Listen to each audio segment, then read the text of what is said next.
As we begin this new chapter, we're going to be introduced to equations that are called quadratic equations.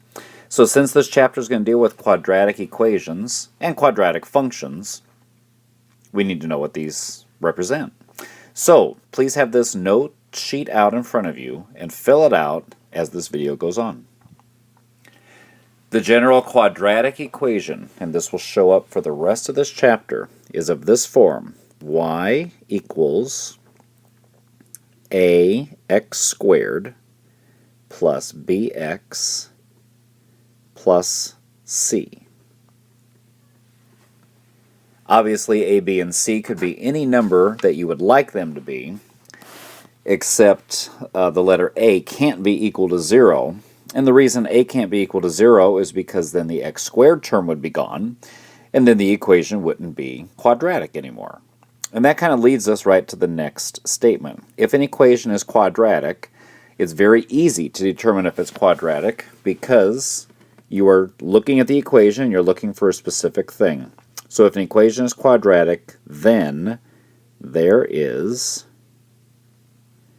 an x squared or y squared term.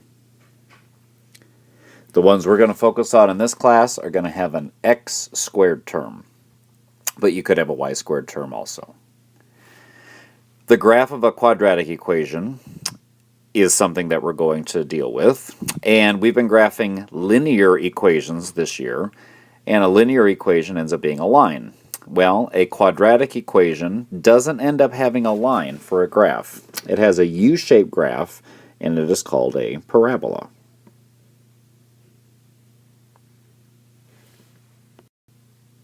The parabolas in this course are either going to open upward or downward, and it is very easy to look at an equation and decide if a parabola opens upward or downward.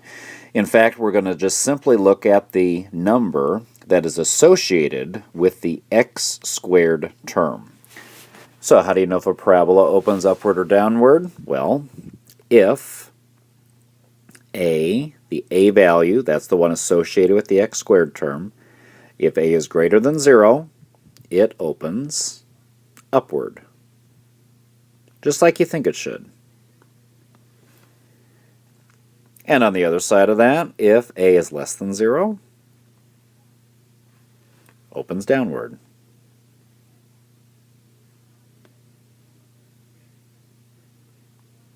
Now let's try to visualize what this looks like.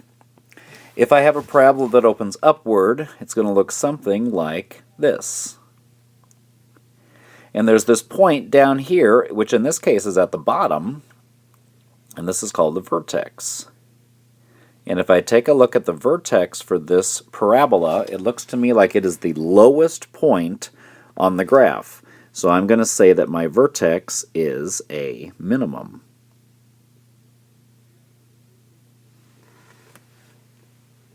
If my parabola opens downward, like this one, the vertex for this graph is up here at the top. So the vertex is where the bend of the graph happens. And since that's the highest point, this vertex is a maximum.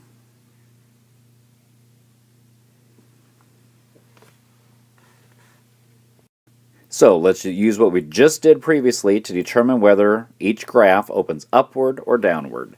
In problem number 1, I see that my a value is equal to positive 3. And since my a value is equal to positive 3, I know that this graph opens upward. In problem number 2, I see that my a value is equal to negative 1/2. And since my a value is a negative number, this graph opens downward. And in problem number 3, the number associated with the x squared is a positive 1.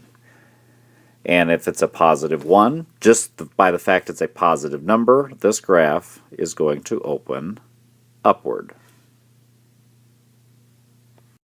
In addition to graphing quadratic equations, I would like us to analyze quadratic equations too. And so we need to recall a couple terms from first semester Algebra 1. And the first one is domain, and the second one is range. So if you don't remember, domain is the set of possible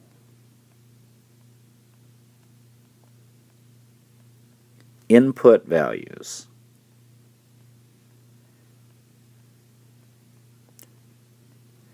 And the numbers that we are going to plug into an equation are the x values. The range is the set of possible output values.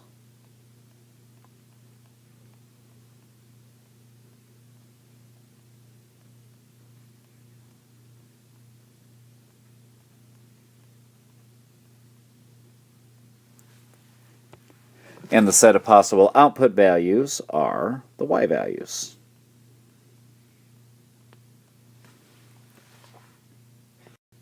So using those definitions we just redefined at the top of this page, let's try to answer these questions. We want to identify the vertex, the domain, and the range. I think the vertex is going to be easy. The vertex is an ordered pair, and in problem number 1, the vertex is this point right there. And that vertex would be the point 3, comma, -1. In order to figure out what the domain for this graph is, I want to know how far left does the graph get and how far right does the graph get. And what I want you to pay attention to is the fact that we have arrows at the top here. So this graph is going upward forever, but it is also spreading outward forever. So if it goes on forever, it's going to go as far left and as far right as possible. And so I'm going to say that the domain for this is all reals. Now as far as the range, I want to know how low does this graph get and how high does this graph get. This to me looks like the lowest this graph gets. And then it goes upward forever.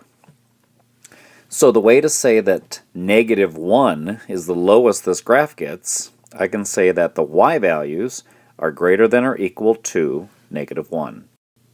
On the second graph, let's figure out what the vertex is. The vertex is this point right here where the bend of the graph is. And that would be the coordinate point +2, comma, +2. The domain for this graph is going to be exactly the same as what the domain was in number 1. We do have arrows at the end of our graph here, and that shows us that that graph is going to be going in that direction forever. It is also spreading outward forever. So if it goes on forever, it's eventually going to get as far left and as far right as possible. So the domain is every number, so we're just going to say all reals. And as far as the range, I want to know how high and how low does this graph get. This is the highest this graph gets, and then it goes downward from there. And so the way to mathematically say that 2 is the highest it gets, I can say y is less than or equal to 2. Let's take a look at our last example here. The vertex for this graph is going to be this point right here where the bend of the graph happens. And that is the coordinate point 2, comma, 7. The domain for this graph is exactly the same as the domain for the previous two. This graph is going downward forever, but it is also going left and right forever also.